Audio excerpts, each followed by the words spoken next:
Mi invitado de hoy, Nicolás Maduro, canciller de la República, vicepresidente político del Consejo de Ministros y miembro de la dirección del PSUV. ¿Qué más tienes tú? ¿Qué Bueno, otro cargo? trabajo, más que cargo, trabajo, sobre todo. Bienvenido. Gracias. Hola, José Vicente, ¿cómo estás? ¿Por qué no empezamos con un balance rápido de la gestión en política exterior del gobierno revolucionario en 2011? Que estamos finalizando el año, pues. Sí, bueno, este ha sido un año muy movido, muy intenso, de una ofensiva guerrerista imperial en varios lugares del mundo y de una ofensiva de la derecha imperial y de la derecha latinoamericana contra los procesos de cambio, ¿no?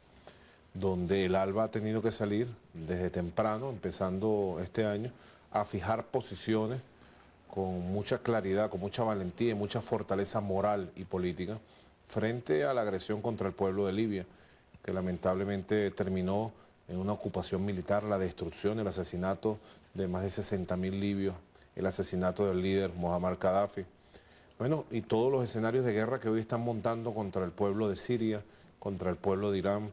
Así que ha sido un año muy activo, donde hemos estado moviéndonos en la escena internacional a través del ALBA, en el caso de Naciones Unidas, llevando una posición de paz, fundamentalmente. También este año, Y en la región. en la región ha habido un proceso de consolidación de los procesos progresistas, ¿no? En varias vías. En primer lugar, la consolidación de la UNASUR, ¿no?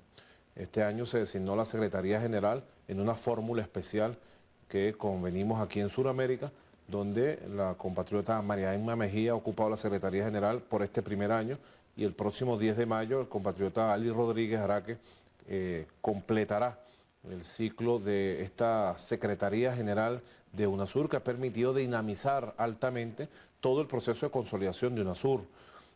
Ya tenemos 9 consejos de carácter, 8 de carácter ministerial, consejos ministeriales de UNASUR, el Consejo de Defensa, el Consejo de Economía, el Consejo Energético, entre otros. El Consejo Electoral de UNASUR, que se creó este año por propuesta de los países suramericanos y ya está Eso implica un funcionando. reconocimiento muy especial al sufragio en la región. Claro, correcto. Y además a la fortaleza que Sudamérica tiene en sus instituciones electorales.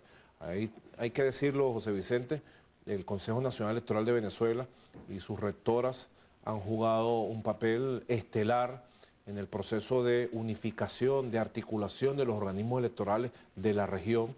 Y hoy podemos decir, bueno, UNASUR, entre otros logros de este año y logros de la política exterior independiente de Venezuela, está el impulso de la consolidación de UNASUR y la creación y consolidación de estos consejos, el Consejo de Economía de UNASUR.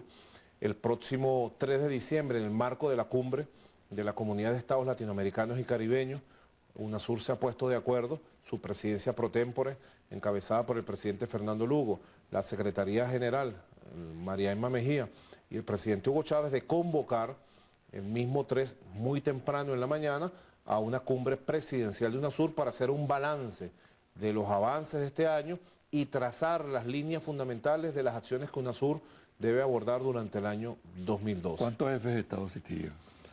Bueno, en el caso de UNASUR deben estar todos los jefes de Estado y de Gobierno de Sudamérica, que son 12, ¿no? Así que va a ser una cumbre que se va a dar en el marco de la CELAC, realmente que es otro de los procesos que se ha disparado en el transcurso de los últimos 2 años, ¿no? Hay que recordar que fue en Brasil, en Bahía, en diciembre del 2008, que se hizo la primera reunión, la primera cumbre de América Latina y el Caribe. Allí se conversaron las ideas para una ruta de la constitución de una organización latinoamericana caribeña. En Cancún, en febrero del año 2010, ya los presidentes, presidentas, jefes de Estado y de Gobierno se pusieron de acuerdo en avanzar hacia la fundación de la Comunidad de Estados Latinoamericanos y Caribeños, y ahora, el 2 y 3 de diciembre, aquí en Caracas, se va a realizar entonces la cumbre con la presencia de 33 países de nuestro continente. Hasta ahora nos han confirmado todos los jefes de Estado, todos los jefes de gobierno, y allí se va a echar a andar, se va a fundar definitivamente la Comunidad de Estados Latinoamericanos y Caribeños.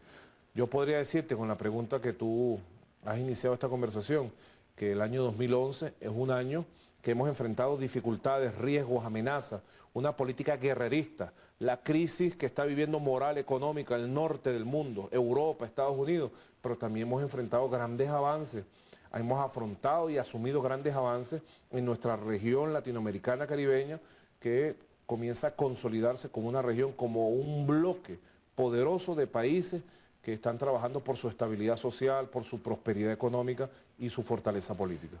En ese marco es indudable que, insisto en el punto, el sufragio adquiere una gran relevancia. Buena parte de los procesos sociales que se están dando y del avance popular se está cumpliendo en el marco de las elecciones. Hay una serie de elecciones que se han realizado que revelan que los pueblos latinoamericanos asumen el sufragio y canalizan sus aspiraciones a través de él. ¿Qué representa para la Cancillería venezolana, para ti como canciller y como representante del presidente Chávez en la política exterior, ese dato tan significativo en este momento? Que se ha abierto un camino y ese camino tiende a consolidarse. Ese camino fue truncado durante mucho tiempo, prácticamente el siglo XX completo, ¿no? Habría que recordar lo que fue la invasión a Guatemala en el año 54, cuando un coronel, Jacobo Arbenz, pretendió hacer una reforma agraria e iniciar un camino pacífico por la vía electoral de cambios profundos para su país. O João Goulart en Brasil en el año 64, 10 años después. O Salvador Allende en el año 73 en Chile. Juan Bosch en el año 76 en República Dominicana. Resulta que una política imperial de injerencismo vinculado a las derechas oligárquicas tradicional de nuestros países impidió que durante casi todo el siglo XX nuestros pueblos retomaran el camino de la independencia, de la prosperidad, de la construcción política pacífica por la vía electoral. Y fue precisamente hace 12 años. Y en muchos países tuvieron que ir a la lucha armada, claro, como una consecuencia de la eso. lucha clandestina, la lucha de resistencia, la lucha armada, se transformó casi en la forma de lucha fundamental, principal, de los movimientos democráticos, patrióticos, revolucionarios del continente, a lo largo y ancho del continente. Ahora fíjate, cuando se produce ese fenómeno actualmente, entonces hay reacción de esos sectores dominantes, empiezan a descalificar a los organismos electorales, empiezan a cuestionar los procesos electorales donde les va mal y hablar de fraude. Es así como en una elección tan contundente como la de Nicaragua, donde Ortega obtuvo el 62-64%, inmediatamente acusaron de fraude. No es premonitorio de lo que puede ocurrir aquí para el 7 de octubre. Nosotros ya hemos visto esa película que ellos han pretendido acabar el camino democrático, pacífico de esta revolución, el camino electoral de transformaciones revolucionarias que nuestro pueblo, con la conducción del comandante Chávez, desde un primer momento se dio, porque fue el comandante Chávez quien planteó el camino electoral, desde las calles. Él salió de la cárcel a las calles a plantear la constituyente, y luego dijo, vamos con las armas y con los mecanismos que la burguesía ha establecido y sus instituciones a buscar abrir un camino, y el camino se empezó a abrir poco a poco. Luego ellos pretendieron cerrarlo con la conspiración. Este año comenzamos a conmemorar los 10 años de esa conspiración, que empezó aquel paro famoso patronal del 10 de diciembre del año 2001. Ellos pretendieron cerrar el camino pacífico. Y ya nosotros hemos visto esa película, cómo ellos sabotean internamente, cómo tratan de desestabilizar la economía, la vida social, cómo tratan de enrarecer el clima psicológico de la nación a través de sus campañas sucias televisivas permanentes, contaminando con mentiras, rumores todos los días a través de sus campañas, y cómo tratan de desconocer las instituciones que nos llevan por la vía electoral a, digamos, los procesos políticos venezolanos. Ese camino también lo han tomado en otros lugares, por ejemplo en Nicaragua, tú hacías la referencia, ¿no? Efectivamente, el gobierno del comandante Daniel Ortega ha consolidado en estos 5 años nuevamente el proyecto revolucionario original sandinista, y el pueblo nicaragüense le ha dado un voto de confianza, de apoyo, de respaldo, de acompañamiento, y eso se expresó. Fíjate que el Frente Sandinista durante la década del 90, hasta su triunfo en el 2006, siempre mantuvo una votación estable de 38 a 40%, con la realización del gobierno del presidente Daniel Ortega han logrado ampliar la base de apoyo social y política y ha tenido una gran expresión, reconocida por observadores internacionales de todos los continentes y de todos los colores, 62% de la votación. ¿Y qué ha hecho la derecha de ese país? Salir a desconocer, salir a llamar a la desobediencia civil, a la desobediencia frente a las leyes, frente a los resultados electorales. Más o menos el mismo esquema que ha venido cocinando durante varios años y que pareciera en algunos momentos intentar retomar la derecha venezolana.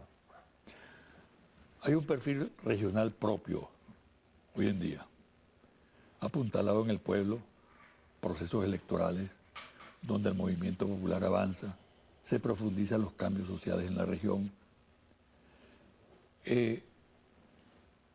Vamos a hacer una pausa, pero te quiero dejar en el aire la siguiente pregunta. Esto significa que hay una especie de obsolescencia del tradicional sistema interamericano, jeffersoniano, dominado, controlado prácticamente por Estados Unidos, y que a través de UNASUR y otras instituciones que se están creando en la región, estuviera planteado un reemplazo, un sustituto. Vamos a la vuelta al tratar el tema.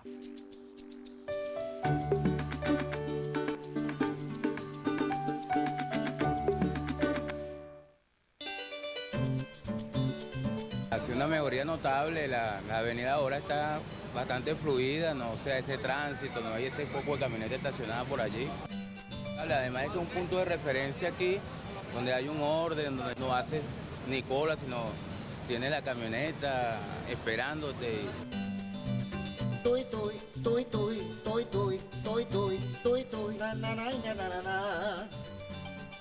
Termina el río Tuy. Mi casa era de bloques, sin terminar. Nos alumbrábamos con vela.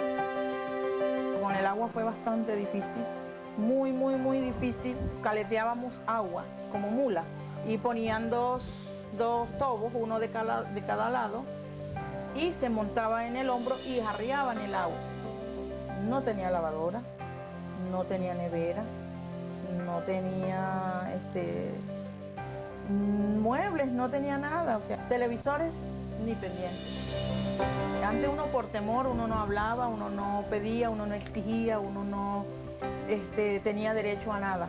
Lo que los gobiernos anteriores nos daban era limosna y tenías que conformarte. Ahorita las cosas son diferentes.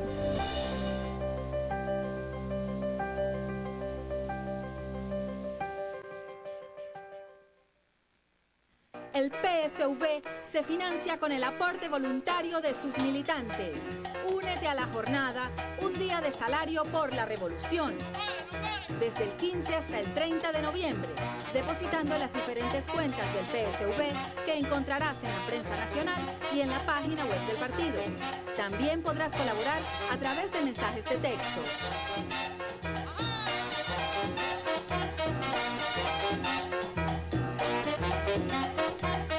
Partido Socialista Unido de Venezuela.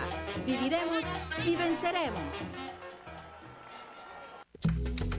Felices y orgullosos de ser venezolanos. Así nos define el más reciente estudio de GIS 21 sobre los gustos del venezolano, en el cual 82% de los consultados afirma ser feliz.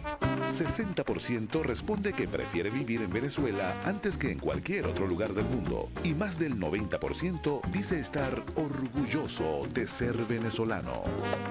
Venezuela es una sola Venezuela.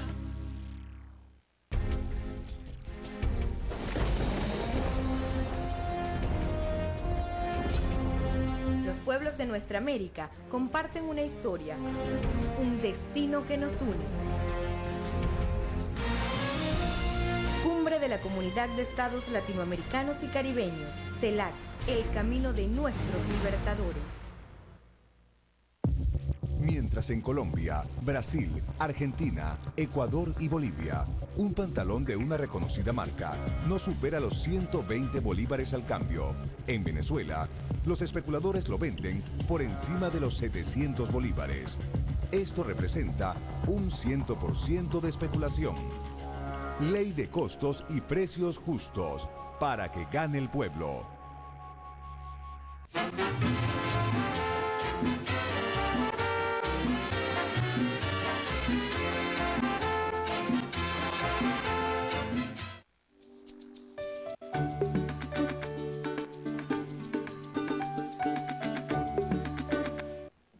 ¿Tú crees que pueden coexistir dos sistemas? Uno, para mí anacrónico, el viejo sistema interamericano, de estirpe jeffersoniana, que se ha pasado por la región durante todos esos tiempos. Y lo que está irrumpiendo en la región, con formas e instituciones propias. ¿Qué criterio te merece a ti esa situación, esa ambivalencia? Esto viene desde el Libertador, ¿no? Y desde la época gloriosa de la lucha por la independencia y nuestros libertadores, ¿no? Fue el libertador Simón Bolívar quien diseñó una amplia estrategia de unión de todas las nacientes repúblicas para conformar un bloque de poder político, militar, territorial, ¿no?, económico, que permitiera la construcción de repúblicas y que permitiera enfrentar los embates, las amenazas de los viejos imperios de la Santa Alianza y del naciente imperio estadounidense que ya el Libertador logró identificar con mucha claridad. Desde esa época, bueno, y la convocatoria del Congreso de Panamá, empezó una disputa histórica sumamente compleja e intensa. Al final, lamentablemente en esa etapa histórica, el Congreso de Panamá fue saboteado, nuestras repúblicas se separaron, se cuartearon, las oligarquías locales y pequeños caudillos tomaron el poder en cada uno de nuestros países, los segmentaron, y nosotros terminamos entonces encausados y entrando en lo que al final fue el sistema interamericano, que es hijo del panamericanismo que a la vez reivindicó la doctrina de Monroe, ¿no? América para los americanos, y del creciente peso hegemónico en la región, con distintas variables en distintas zonas de la región, en Centroamérica, en Sudamérica, en el Caribe, del imperio estadounidense, ¿no?, que en el siglo XIX le arrebató más de la mitad del territorio a México, que le puso la mano a Puerto Rico, a Cuba, que controló económica y militarmente a los gobiernos de Centroamérica, que impuso gobiernos dictatoriales durante todo el siglo XX en el continente, y al final impusieron lo que se llama el sistema interamericano, que es la historia de la OEA y de todos sus organismos, digamos, subordinados, subyacentes, derivados, ¿no?, periféricos, ¿no?, que al hacer un balance histórico, tenemos que decir, son organismos, y ha sido la OEA una organización fundamentalmente, digamos, que ha funcionado en función de los intereses de la hegemonía política hacia el continente de los Estados Unidos de Norteamérica.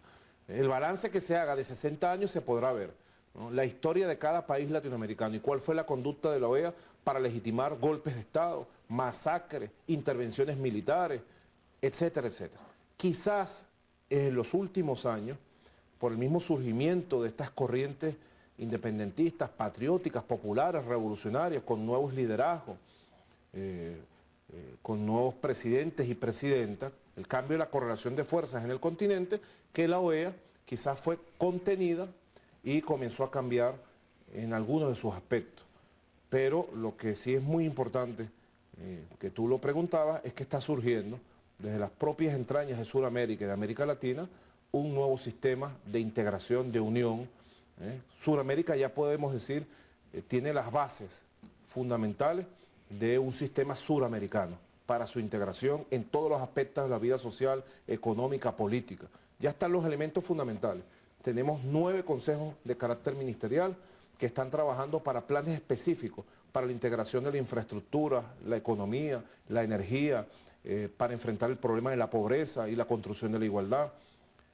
Y ahora, con la comunidad de estados latinoamericanos y caribeños, estamos dando un paso gigantesco dentro del sueño de nuestros libertadores, en términos concretos, para ir ya constituyendo una organización, un foro político, una comunidad, una instancia donde toda América Latina, con toda su diversidad, y el Caribe, nuestra diversidad de historia, de características políticas, en la diversidad ideológica del continente, nos podamos sentar, como ya estamos, a diseñar lo que va a ser el futuro de los próximos 10, 20, 30 años de nuestra región.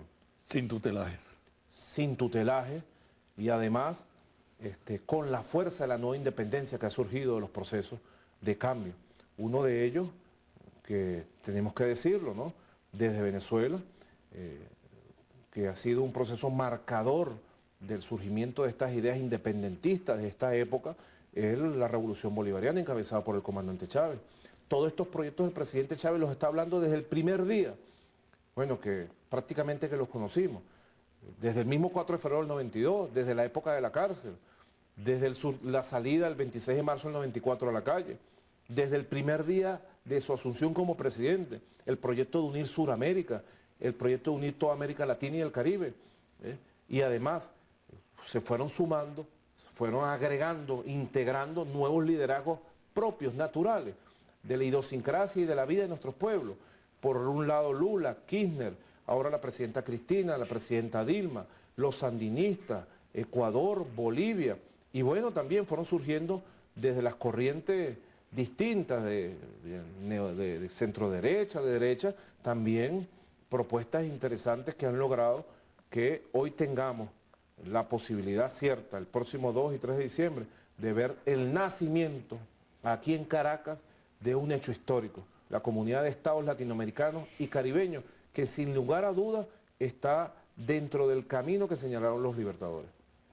Este análisis con respecto a la política de la Cancillería venezolana, de la Cancillería bolivariana, revolucionaria, me lleva a preguntarte sobre 3 datos que tienen una gran significación. 1, la nueva relación con Colombia en función de la presidencia de Juan Manuel Santos. 2, Estados Unidos. ¿Qué hacer en la relación con Estados Unidos? Y 3, hoy justamente se están realizando las elecciones en España. De acuerdo con todas las encuestas, ganaría el PP, es decir, el partido de la derecha española. ¿Cómo se plantea la situación? Habida cuenta de las grandes inversiones que tienen los españoles aquí en Venezuela, de una relación medio confusa que existía. ¿Qué derrotero va a tomar? Hablemos sobre esos 3 puntos. Sobre Colombia hay una relación fluida de comunicación, de trabajo entre los dos presidentes, el presidente Chávez y el presidente Santos. ¿Se mantiene? De comunicación, sí, permanente. Entre los equipos ministeriales igualmente, con la Cancillería de Colombia, con los distintos ministerios. Estamos trabajando los grandes temas del comercio, de la integración productiva e industrial, los proyectos energéticos que van a ser vistos cuando se reúnan los dos presidentes, están avanzando del oleoducto que nos lleve del Orinoco hasta el Pacífico colombiano, los temas de seguridad que son complejos, siempre en el marco del respeto de la visión del tema de seguridad y del enfoque que cada gobierno de manera autónoma tiene que llevarse. Así que lo que se planteó en agosto del 2010, en el año 2011 se ha desarrollado plenamente. Y ya haciendo un balance del año 2011 podemos decir que este año 2011 se ha consolidado una relación de respeto, de comunicación muy positiva con el gobierno de Colombia. Estados Unidos. Sobre Estados Unidos, bueno, allí los factores del poder real, ¿no?, de la derecha más conservadora, anti-latinoamericana, que nos desprecia desde siempre, esa derecha que impuso un siglo XX de terror para nuestro continente, siguen imponiéndose. Ahí realmente, más allá de las expresiones diversas que ha habido cuando el presidente Chávez y el presidente Obama se vieron en Trinidad y Tobago en abril del 2009, o cuando el presidente Chávez y la secretaria Clinton se vieron el 1 de enero de este año. En Brasil, más allá de esas expresiones, donde nosotros hemos estado, por orientación y orden del presidente Chávez, dispuestos a avanzar hacia un proceso de comunicación respetuosa y de regularización de las relaciones, más allá de eso se impone la derecha. Se impone la derecha reaccionaria y no pareciera haber perspectiva en el corto plazo de que eso fuera de otra manera. Venezuela reclama respeto. Respeto, absoluto respeto. Reglas de juego claras. No interferencia en los asuntos internos de Venezuela, ¿no? Y pareciera imposible para el sector del poder que maneja realmente las decisiones de los Estados Unidos llegar a ese punto. En el momento en que ellos cambien, habrá condiciones para ir a un proceso de relaciones, digamos, más positivas, pudiera ser. España. España, bueno, nosotros... Si gana el PP, como lo anuncian las encuestas, ¿cómo se va a manejar esa relación? ¿Qué lectura tendría para ustedes eso? Nosotros siempre aspiramos a tener buenas relaciones con los gobiernos más allá de sus signos ideológicos. Fíjate lo que ha sucedido en Portugal. En Portugal hubo un cambio de gobierno. El primer ministro Sócrates, a través de unas elecciones, fue desplazado de la conducción del gobierno portugués. El presidente Chávez y el primer ministro Sócrates habían desarrollado una relación muy cercana de amistad, digamos, de intercambio permanente, un conjunto de convenios en varias áreas del desarrollo económico conjunto, de la energía, del comercio, del desarrollo de la industria de vivienda, del proyecto Canaima, del proyecto de computadoras para nuestros niños en las escuelas. O sea, proyectos que tienen que ver con el desarrollo social económico de nuestro país y también de Portugal. Vino un nuevo gobierno de los partidos de la derecha, se ha establecido un nivel de diálogo muy bueno, muy franco. Estuvo aquí Pablo Portas, el canciller, hace unas 2 o 3 semanas. Está planteada una reunión con el primer ministro en el momento que se pueda, seguramente el próximo año, y el presidente Hugo Chávez, y se ha desarrollado una relación franca, de respeto, donde más allá de las diferencias ideológicas hay intereses comunes en el campo económico, en el campo de la vida y del intercambio de nuestros países, de nuestros pueblos. Nosotros aspiramos con todos los gobiernos del mundo a tener relaciones más allá inclusive de las diferencias ideológicas. Y en el caso de España esperemos ver los resultados definitivos de las elecciones y qué conducta va a tomar el nuevo gobierno. No podemos concluir la entrevista sin tocar un tema. Tú eres vicepresidente político del Consejo de Ministros, destacado dirigente del PSUV. ¿Qué te pareció el debate? Realmente, desde el punto de vista... ¿Se puede llamar debate eso? Eso fue un mal montaje, ¿no?, de un espectáculo que pretendía ser un debate, ¿no?, donde hubo una repetición de guiones aprendidos, ¿no?, hechos por expertos, por asesores, que pareciera, digamos, permearlos a todos por igual, ¿no?, a excepción de este señor Arria, bueno, que sacó el viejo expediente de la ultraderecha, de la Plaza Altamira, ¿no?, de la ultraderecha golpista, ¿no? Pero en definitiva creo que uno pudiera pensar, ¿no?, más allá del electorado, ¿no?, si pensamos desde el punto de vista de lo que pudiera ser la percepción del electorado, de la oposición, creo que tienen que estar muy decepcionados. Porque si eso es lo mejor que tiene la oposición, esas son las 5 personas que ellos presentan para conducir el país, bueno, ahí no hay discurso, ahí no hay proyecto, ahí no hay amor por el país, no hay alma, no hay nada. Ahí lo que hay es unos aspirantes personales a un cargo para el cual no están calificados. Sería como, yo creo que quedaron reprobados, raspados, pues, dramáticamente de este intento de debate que tuvieron. Autorraspados. Autorraspados, diría un viejo político venezolano. Mira, una primicia. No, yo creo que las primicias se están dando todos los días, ¿no? El presidente Chávez está concentrado, bueno, dentro de su retorno definitivo, ¿no? ¿Cómo está la salud de él? Bueno, con una energía sin límite y con capacidad de trabajo, desplegándose de manera disciplinada, ordenada sobre, digamos, el escenario político del país, ¿no? Ya él ha puesto a funcionar cosas que son vitales para la nueva etapa de la revolución, que son el concepto de las grandes misiones, ¿no? Ya la gran misión vivienda avanza hacia el cumplimiento de la meta este año, a pesar de la derecha agorera que apostaba a que no se cumpliera la meta de este año. Ya la maquinaria de construcción de vivienda, desplegada por la gran misión vivienda, con el presidente Chávez al frente, está demostrando que sí era posible hacerlo. Dentro de pocos días se va a entregar la vivienda número 100.000 y avanzamos hacia la meta de las 153.000. la gran misión Agrovenezuela, que bueno, ha venido impregnando, impactando la capacidad productiva en los campos, ¿no? La gran misión Saber y Trabajo, que en los próximos días el presidente la va a anunciar. Dentro de esa gran misión Saber y Trabajo, el presidente ha lanzado la propuesta de una nueva ley orgánica del trabajo para hacer verdad ya, viable, el rescate de las prestaciones sociales, ¿no?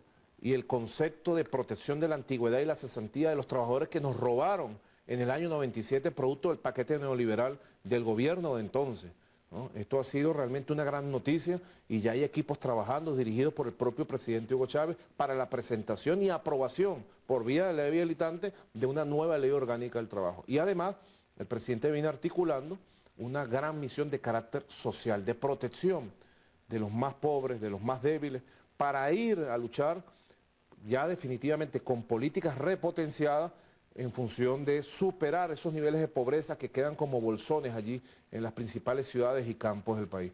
Ya anunció una asignación especial para los hijos de las familias más pobres, hasta 3 hijos, ¿no?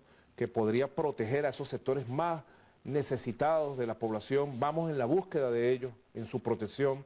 Ya anunció una asignación especial para proteger a los hijos que tengan discapacidad de algún tipo, sobre todo los que tengan discapacidad más notoria o digamos de mayor profundidad, y va a ir integrando sobre la base de misiones existentes ya, repotenciadas, refortalecidas, una gran misión de carácter social. Así que esas son, lo que te pudiera decir yo, las primicias del día a día, el trabajo del día a día. Bueno, muchísimas gracias. Bueno, José Vicente. Mucha suerte. Bueno, gracias a ti.